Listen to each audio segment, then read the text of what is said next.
if there was a derailment, if there was a big spill, we'd see that oil in the water, and that would impact everyone downstream. Now at 6, KIRO 7 investigates why Washington State isn't ready for an oil train crash that could spill thousands of gallons of crude into Puget Sound and the Columbia River. KIRO 7's Kevin McCarty has found that lack of preparation could set the stage for an environmental disaster.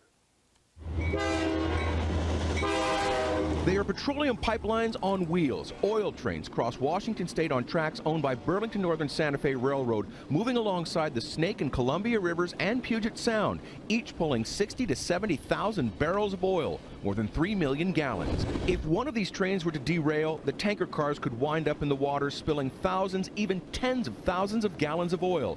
And there is no plan to get teams in place to stop it. The damage would be almost unimaginable. Where I'm standing right now is the Cape Horn Lookout on State Route 14 in Skamania County. That's the Columbia River and the Columbia Gorge, and right down there next to the river are Burlington Northern Railroad tracks. In the event of a derailment, the first call would go to a local fire department as oil flowed into the water and crews scrambled to contain a massive, fast-moving slick. And so if there was a derailment, if there was a big spill, we'd see that oil in the water, and that would impact everyone downstream. Minutes count. Hours count. Washington's ports have spill response crews in place for spills from oil tankers, but along the rivers and long stretches of Puget Sound, emergency resources are spotty when they exist at all. The State Department of Ecology says along the Snake and Columbia Rivers, there is virtually no emergency resources for spills between Spokane and Yakima. The rail plan isn't anywhere near as prepared with equipment, trained personnel, drilling, and the other systems in place that compares to the maritime response system.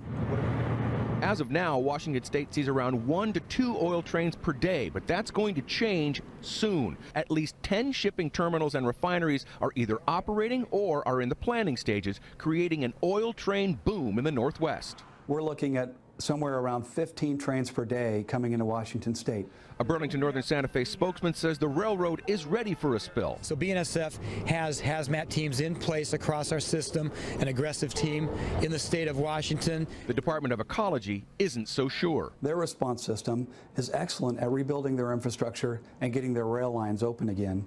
It's not quite as good as we'd like it to be for addressing the environmental impacts for a spill. Burlington's rail line runs right through the oil fields in North Dakota directly to Washington. The railroad and oil industries see the state as a perfect fit for the trains. If we're not prepared, a derailment and environmental disaster could be only a matter of time. Kevin McCarty, KIRO 7 Eyewitness News.